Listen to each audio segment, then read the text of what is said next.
Hello friends, Heidi here from Rain Country. God is good all the time, and I'm here for another this and that video. And for those of you who are new, I gotta put this disclaimer out there. These videos are a weekly vlog where I cover many topics. And I know for some people it's hard to follow all the different topics and it kind of confuses them, and some people complain that I'm throwing out too much information. So I realize these aren't for everyone, but understand one of the reasons I put these videos out is to lead people back to single topic videos covering in more detail certain things that I'll be mentioning in these videos. But the other thing is also just to update people on new things that are happening around here, let you know what happened this past week, answer a few questions that may have come in, and so on. So just take it as how it's meant, and don't feel that you have to sit down and take notes about everything. Just listen while you're doing something else. And then if there's any videos you hear me mention, I will link to them in the description box down below if you're wanting more information specifically on that topic. All right, so let's get to the topics of today. So one of the big things is, since we've been making the chambers for, I think it's going on 2 years now, and the reason Patrick started making the chambers is because people were begging him to do so and kind of kept putting it off and putting it off. And then a guy on YouTube that he just has a real small channel, he came up with a chamber idea that gave Patrick some ideas, and he took that basic idea and came up with his own design. So then we started making and selling those chambers like hotcakes. Now those particular chambers will hold up to a quart jar, but no bigger than that. But since he came out with those, we've had other people begging for him to come out with the bigger size that can hold the half-gallon jar. And one of the reasons we kept putting it off is the cost of parts. You would be surprised when you go from a 4-inch pipes and fittings up to the 6-inch. Huge change in price. It's not just a little bit more like you think it would be. No, it's a lot more. And a lot of times for these lids like this is a 6-inch. This is the most expensive part of the setup. And these are 2 to 3 times, sometimes I've seen them as much as 4 times more expensive than the 4-inch size like this. So made the same way and everything, but there is a lot more material in this. Of all parts, even the wing nut is much bigger. Still though, the cost of these is so much more expensive than you think it would be compared to these. So that was one of the things that took us so long to get around to finally doing it, because we were trying to get the best price we could so we wouldn't have to charge a whole awful lot for it. But you have to realize too, these are also taller. Every part, this, the cap, the pipe, everything is far more expensive than making the smaller ones. And because these are taller, we can't get as many chambers out of one pipe for these as we can for the smaller chamber. So just keep that in mind. We decided to go ahead and just take the plunge and order up some parts and see if people are even interested. So I'm bringing this up to let people know that yes, we now currently have some listed on the store, and we're just going to see how the interest goes in that because of the cost. And also the cost of shipping, of course, is going to be more because it is also much heavier to ship. And I have a more detailed video on how all that works that I'll link to down below if you want more information. So that would apply to this size too. But just know, if you're going to try to do this by hand, the size of this is so much bigger than the one that holds the quarts. Now this is a half-gallon jar right here, so you can see how much space there is in there. But part of the reason he made it so tall is not just because this is so much thicker right here, but also so that it could hold the larger pickle jars. I think these are 68 ounces, where your half-gallon is 64 ounces. So it seems like it says on here somewhere 68 ounces. So this has got my homemade herbal shampoo in it. But we did want to make sure that these larger Costco-sized pickle jars would fit in there, and it does. And there's still space around there. Please, whenever you're ordering anything from our store, especially the chambers, please make sure you read through the full listing before you place your order, because a lot of people are going in there and just seeing something and buying it, and then wondering why they didn't get the brake bleeder, or they're ordering one of each size when they don't really need to, or something like that. So just make sure you read through the full listing and then place your order. And then another thing I want to say about the chamber before I finish this section is that because of the size of the chamber, though you can use a brake bleeder pump and it does work, I do recommend considering an electric method if you have very weak hands or arthritis. Even though you can use the brake bleeder pump by bracing it against the counter and you don't have to squeeze like this, you just pump down with your arm. It can still get tiring when you're trying to pump up something this size. So one thing I thought of is anyone who orders any cold and frozen type items and you have them shipped to your home that require ice packs like these, once they're thawed out, you can put something like this in there around the jars to help displace some of that air. That means that will make it more dense inside the chamber so you have less air to have to pump out. Because what you have to remember when you put your jar inside the chamber, say I've got the lid on here, it's got to remove the air from the chamber and then it removes the air from the jar. So it's got to do both. So the more densely packed the jar is, the less air there is to remove from it. So as I showed in that maple syrup video, when I vacuum sealed the maple syrup jars, it was fast. It was just like that because it's so dense. Unlike loosely packed items such as these chicken of the woods that I have dried here from 2017. So anyway, consider trying, I haven't tried it yet, but consider trying this if you're relying on the brake bleeder pump. But even if you're relying on an electric pump, that might help save a little bit of wear and tear on your machine. So some of you remember last week in my this and that video, and then the couple of days before that, I had put out the video about the flooding that we had in our area. We fared pretty good personally.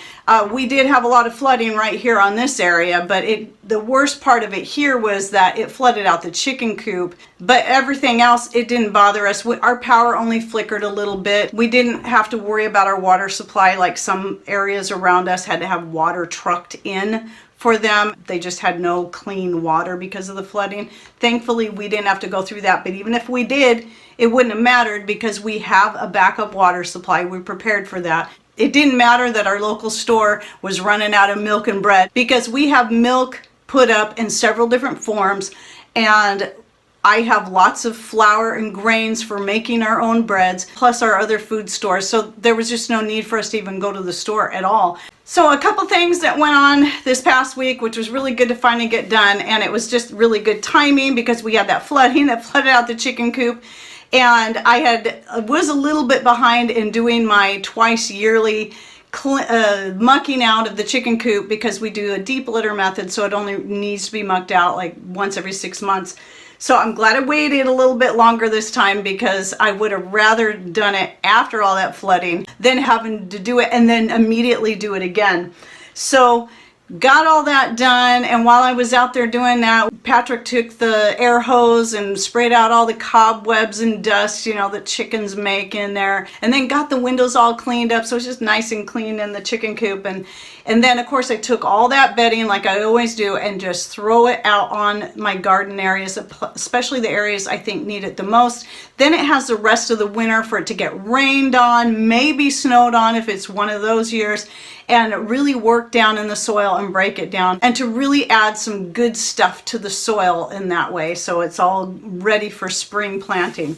So I was able to get that done and then open up the rest of the front garden fenced in area for the chickens so they could get in there and start digging around. And I did have some potatoes I had intentionally left in the ground, and so they were helping me find those potatoes and getting those dug up. So we managed to get a bunch more potatoes harvested, which is great. I think I still have some more out there, but we did pretty good bringing in even more potatoes. And then I just store them in straw in a box. The straw helps keep them separated from each other so they're not touching and more likely to rot.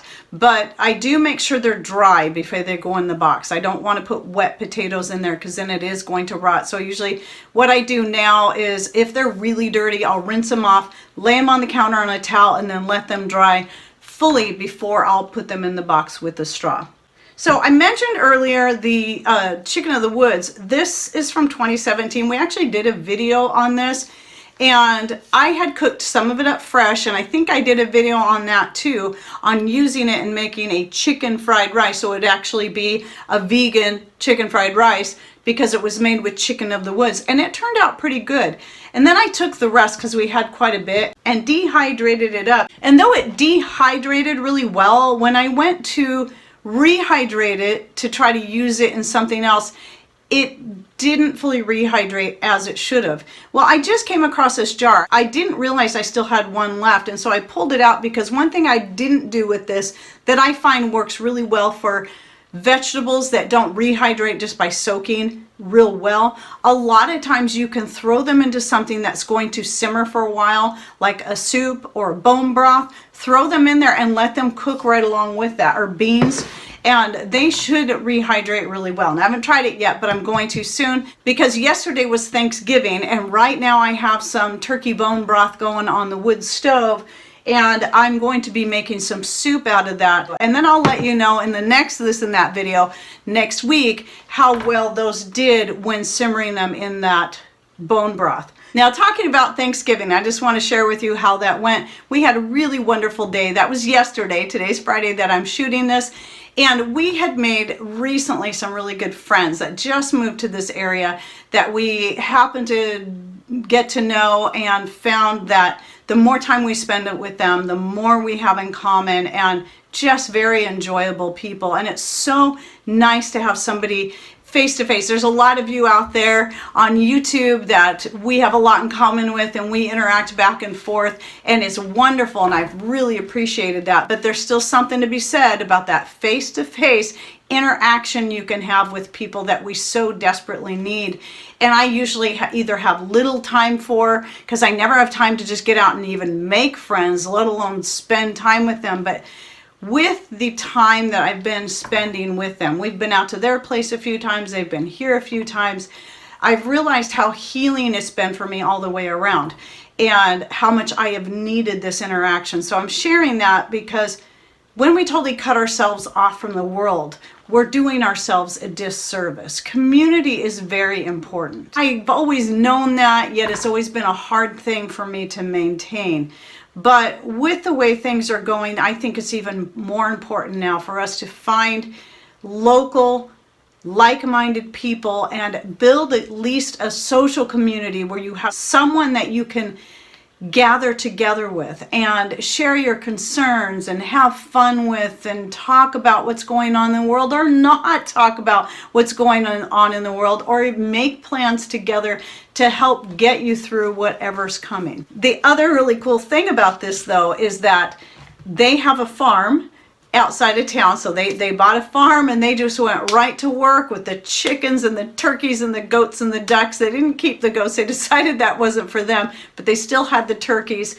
So as such, for the first time ever, we were able to have a locally raised turkey for our Thanksgiving dinner, and he was huge. So they butchered him, and they had to cut the wings off just to be able to get him in the bag to bring him over here. And they froze him up for a time and then brought him over here. And my biggest roasting pan, which was handed down to me by my grandmother, gosh, many years ago, and it's a huge pan. It's 17 inches long, and I don't remember how many inches wide. And I wasn't sure it was going to fit in there, because dressed out 40 pounds. So, but with the wings removed, I think if the wings had still been on there, I don't think it would have fit, but just barely fit in that roasting pan. I did take a picture of it after I put it in the roasting pan, but before I did the brine, and I forgot, like I always do, I forgot to take a picture of what it looked like after roasted, but it turned out beautiful, and it was very tasty. So it was so wonderful to have something like that for the first time, but huge. So everybody went home with a lot of meat last night, so that was great. But one of the things I'd noticed about this turkey, since that was the first time, was that the difference in the dark meat. It was so dark. It looked like the color of duck meat. It was so dark and so rich. And it was amazing. Remember back a long time ago when they were trying to scare us away from the dark meat in chicken and turkey? And to me, that's always been the best part. It's got the most flavor, and there's a lot of good stuff in that dark meat. So I think we got to stop listening to these people that try to scare us away from the best parts of the food. As long as it's raised healthy and as organically and local as possible, I mean, that's what you want to look at. Now, with that topic in mind, let's go back to that roasting pan. I had just recently said to somebody on YouTube in comments, oh yeah, I got rid of all my aluminum pans. I don't ever cook in aluminum. Till I pulled out that roasting pan again this year. I only use it once a year. And it dawned on me as I'm looking at it, this is aluminum. How did I miss this? Maybe it's because I only use it once a year. It's an old pan, and I loved it because it has the lid and the base. I don't have to put foil over the top, but and waste the foil, but it's still aluminum. So as such, I'm going to be getting rid of that pan, which in a way kind of pains me because it was handed down to me from my grandmother.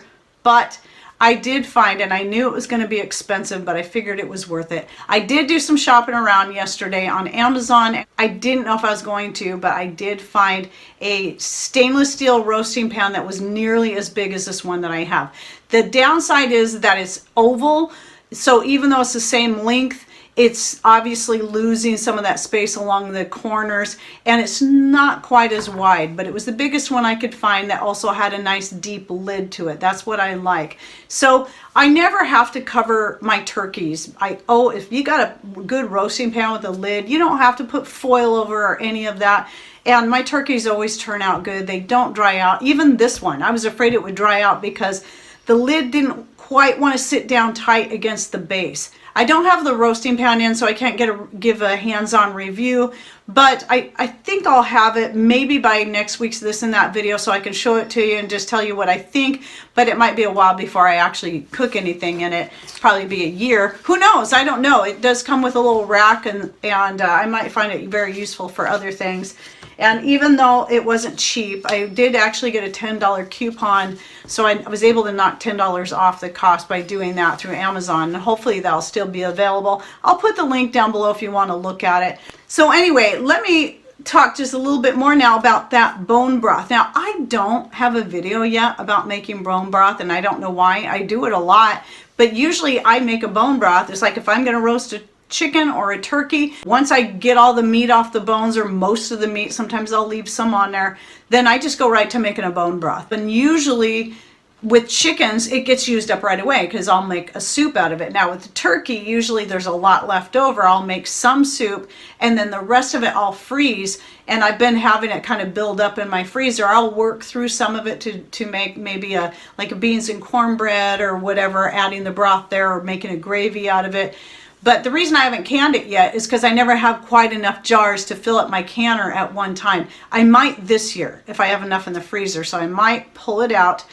Once I see what I have, might pull all those jars out and then just go ahead and can them all. Obviously, waiting until the broth in there is totally thawed out. You don't want to put a jar of frozen anything into a canner and then can it. It needs to be fully thawed out, at least at room temperature, and then the whole thing. That means all the way to the center, because otherwise your jars will break once that canner starts heating up. Make sure the water in the canner and the canner itself is the same temperature roughly as the jar. So in other words, you don't want to put cold jars in a hot canner or hot jars in a cold canner. They should be about the same temperature. One thing I started doing a few years ago when I prepared the turkey is at least the night or day before, I will pour some of my homemade wine all over the turkey and rub it all on the inside. So that will do two things. While it's waiting to go, even though I keep it in a very cold area, I can't store it in my fridge or my freezer during any of this time. So the wine will help prevent any kind of bacteria growth, while it's also adding flavor and tenderizing the meat. Then the other thing is, since it stays in there while it's roasting, I don't pour that out because I don't fill the pan way up and cover the whole turkey up. I usually just douse the whole thing and then maybe add some water so there's plenty of liquid in the bottom of the pan for making gravy. Now here's the good thing about that. Usually what I'll do that night after the dinner is over with the turkey is just leave all the bones in that pan, get all that meat out of there, top it off with water, stick it on the wood stove, and then let it cook on there and simmer for 2 days. And since that wine is already in there, that's also going to help pull more of those minerals out of the bones. Now, some people will add vinegar to their bone broth. I tried it once, but I hated the way it changed the flavor of the broth. But the wine adds a really nice flavor, and if you're concerned about the alcohol, especially of 2 days of cooking, that's going to be gone. It should be completely gone by that point. And I noticed in the gravy I make from it, it doesn't leave a wine tasting gravy, but it does seem to add a richness to the flavor. So just a little heads up on that. If you don't like adding vinegar to your bone broth to pull the minerals out of the bones, then try adding a little bit of wine. It should have the very same effect as the vinegar while adding a better flavor as well. Now, one more thing I wanted to mention before I close out this video is about budgeting for prepping. Now, I've been trying to, I don't know if you realize that I've kind of been working on this series of videos of how to do things that don't have to cost you a lot of money, that will get you prepared for whatever type of grid down situation you might be in. I've been trying to find ways to help people save money, because investing in even just a gas generator can be really expensive. If you don't have the money, what are you going to do? So I'm trying to work on putting out videos that will help you kind of weigh out everything, do your price comparisons, and find what's going to work for you best in an emergency situation that's not going to cost you an arm and a leg to be able to get yourself in a better situation. I'm doing more in this series. I just shot one on lighting to look more at more frugal sources for alternative lighting that won't require you to have a generator of any kind or solar power to run these things. And I have another video I'm going to be shooting today, hopefully, that's going to be generally about preparing for just power outages in general and ways that you can do things to help cut the cost. You can't afford to buy a wood stove or whatever it is, but to help keep yourself warm in the winter if the power goes out, and keep your freezers from thawing out and so on. So I'm going to be shooting that hopefully today in the solar oven. That was the other one. I have one on solar ovens coming out real soon. Not only do I compare some different brands of different price ranges, I also discuss and give a link to how you can make your own for very, very cheap. So be watching for those to come out real soon. Okay, well, I hope you enjoyed this video, and share with us any thoughts and tips down below on anything that I had to say, so we can all learn from each other and just enjoy that interaction. All right, well, thanks for watching. Take care, and God bless.